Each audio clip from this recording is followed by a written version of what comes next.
6 ans plus tôt, les souffrances étaient finies. Effectivement, c'était 6 ans exactement de beaucoup de tortures dans sa vie et Dieu l'a guérissé ces jours-là. Amen. Dieu parle encore à travers les prophéties. Là, je vais dire une chose. Tout chrétien peut prophétiser. Mais tout chrétien n'est pas prophète.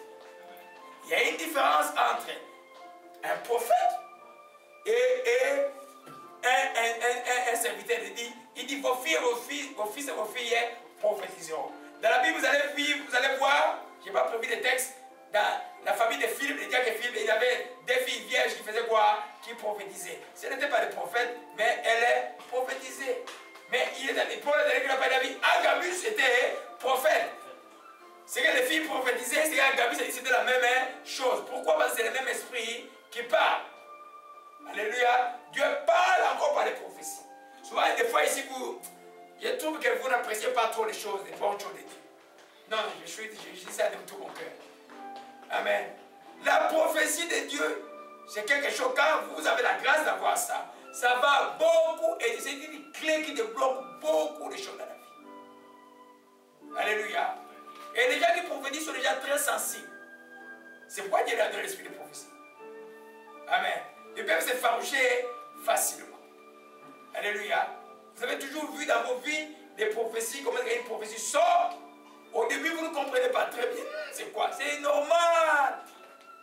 Quand Pierre a vu la vision de la nappe, il ne comprenait pas. Il était en train de réfléchir sur la vision quand l'Esprit lui dit, vas-y, ces gens c'est moi qui les envoie.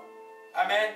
Dieu parle de la prophétie. Ça veut dire quoi la prophétie? Ça veut dire que Dieu t'annonce des choses qui vont arriver dans ta vie. Et ces choses-là vont arriver. Alléluia. Amen. Alors, la Bible dit simplement dans Thessaloniciens chapitre 5, ne méprisez pas les prophéties. Examinez-les et retenez ce qui est bon. Pourquoi? Parce que le prophète c'est un homme. La personne qui prophétise c'est un homme. Il prenait les 70% vrai. Si un commentaire est allé au-delà, il va vous dire de ne pas retenir cela. Mais ne méprisez pas le Dieu. Et qu'est-ce qu'il dit là? Ah non, c'est pas ça, c'est pas ça. Non, mais Dieu a dit c'est ça. On ne peut pas changer ce que Dieu a dit. Alléluia. On ne méprise pas les prophéties. On les prend avec humilité, on les examine. Si le prophète est allé au-delà, vous éliminez cela. Au moins, vous n'avez pas méprisé l'Esprit de Dieu vivant. Alléluia. Amen. Alors, Dieu parle encore par les prophéties. Acte chapitre 11. Alléluia. Acte chapitre 11. Oh, Shimalakamara, oh, Shimalakaya. À partir du verset 28 jusqu'au verset 30. En ces temps-là, les prophètes descendirent à Jérusalem, de Jérusalem à Antioche. Alléluia. Alléluia. Je vous fais rire. Si vous voyez un groupe de prophètes, vous voyez un groupe de fous. Vous voyez des gens qui sont comme des fous. Alléluia.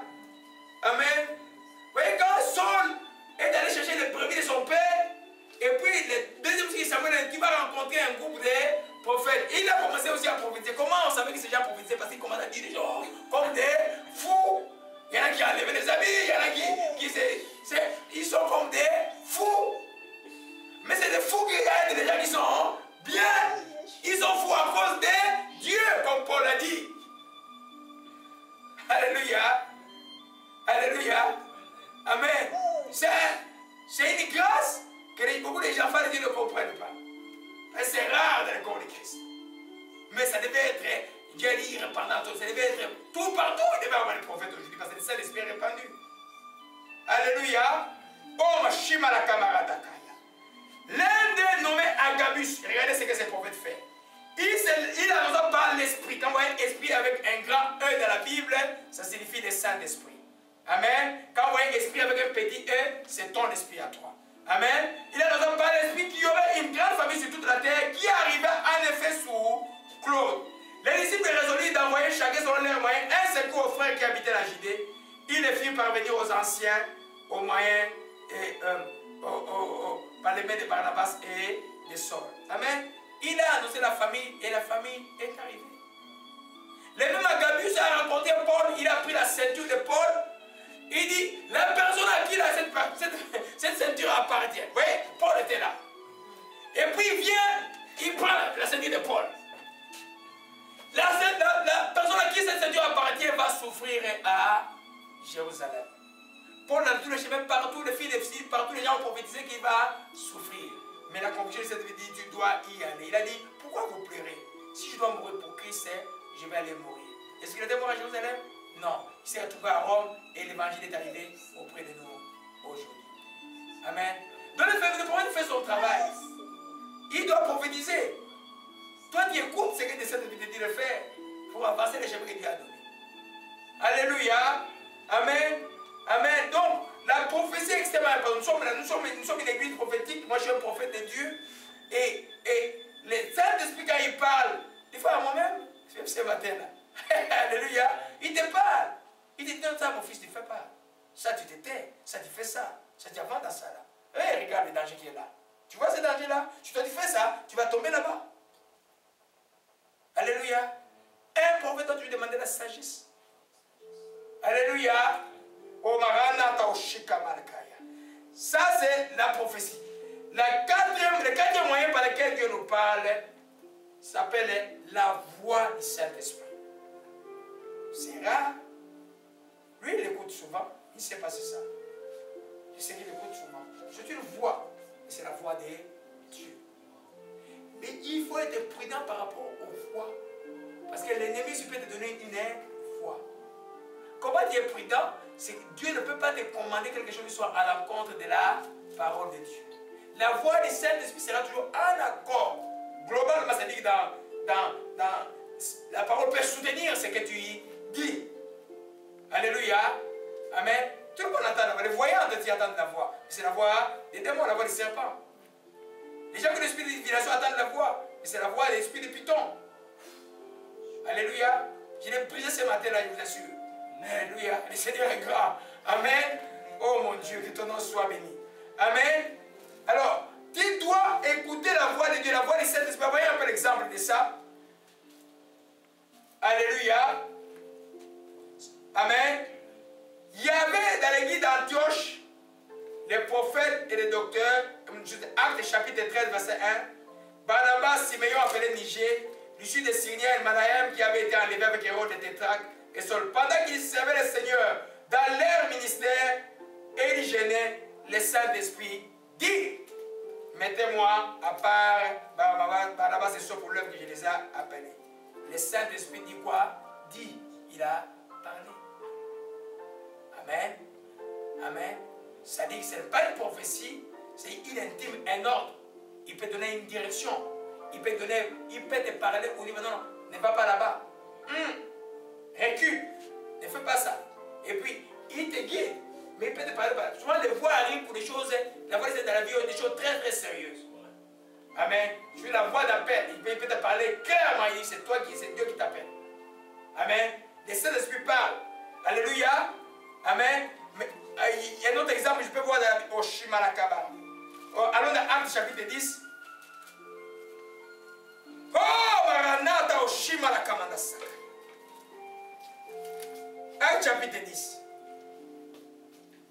Alléluia. Alors, je voudrais parler de Pierre qui a vu la vision qui est descendue.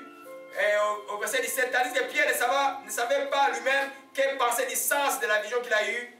Voici les hommes envoyés par Corneille, s'étant informés de la maison de Simon, se présentaient à la porte, demandaient à haute voix si c'était là que logeait Simon, surnommé Pierre. Et Pierre était hanté à réfléchir sur la vision. L'Esprit lui dit, voici trois hommes te demandent, lève-toi, descends, pars avec eux sans hésiter, car c'est moi qui les envoie. L'Esprit lui a parlé clairement. Il a réfléchi la vision que j'ai vue. Dieu a dit, ne tue pas les bêtes, mange les bêtes impures. Dieu m'a dit de ne pas regarder ce qu'il a sanctifié comme impur. Et puis, il réfléchissait sur tout cela. C'est vrai que c'était un juif, c'est des choses qui le poursuivent, que Dieu lui demande de faire. Et puis, à un moment donné, l'Esprit dit, voilà trois hommes te cherchent. Il voit les trois hommes, il dit, descends, n'hésite pas avec eux sans hésiter. Amen. Le Saint-Esprit parle. Il y a quelques années, je dis, m'excuse, là, la semaine dernière que j'ai pris, je l'appelle depuis deux week-ends là, je n'ai pas encore appelé. Cette personne-là, c'est une personne qui était une de mes soeurs qui priait avec moi à l'église où on était avant. Et puis moi, quand j'avais quitté, je trouvais qu'il y avait quelque chose qui n'était pas correct. J'étais en train de prier. Je lui avais demandé, tu vois, elle avait une crise, j'allais. Comme pour beaucoup d'entre vous, il y a une crise, je viens. Il y a un moment, je ne viens plus. J'ai dit, il y avait une crise, je suis allé. Je lui ai dit que toi, chez toi, là, comme tu as décidé de rester à l'église du Canada, moi et toi, c'est fini. Je t'appelle. Un jour, j'étais en train de prier.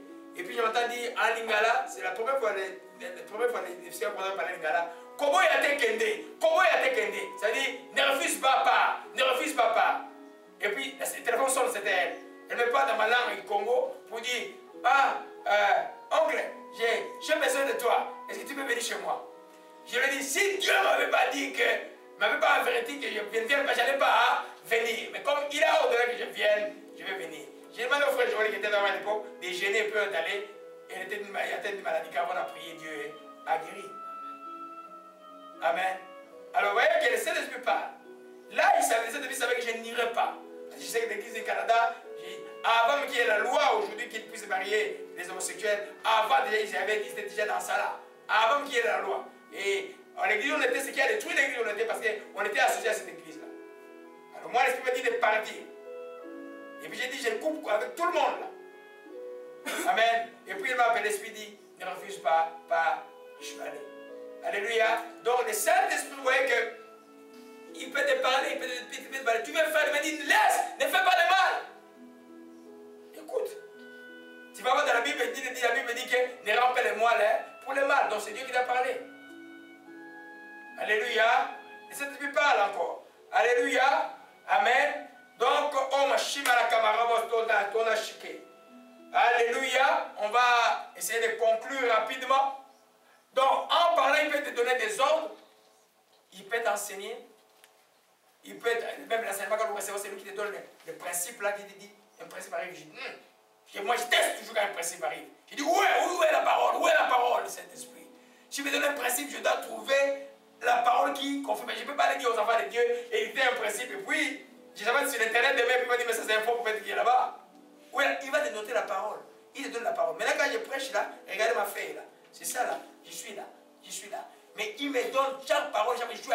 Je dis par palier, il te donne la parole. Alléluia. C'est comme ça qu'il marchera avec vous. Alléluia. Amen. Amen. Une autre manière dont la voix de Saint-Esprit se manifeste, c'est la parole de connaissance. Vous êtes en train de prier, une parole révèle que tu es en train de tout faire, Dieu, l'Esprit te parle. Oh, par exemple, de 1978 à la rue, par exemple, la rue numéro 3. Ah, tu ris, et puis tu réfléchis, tu vois, il te montre un film que cette année-là, par exemple, tu avais fait des choses à cette époque-là qu'il doit renoncer, par exemple. Et la parole de connaissance vient pour dévoiler ce qui est caché.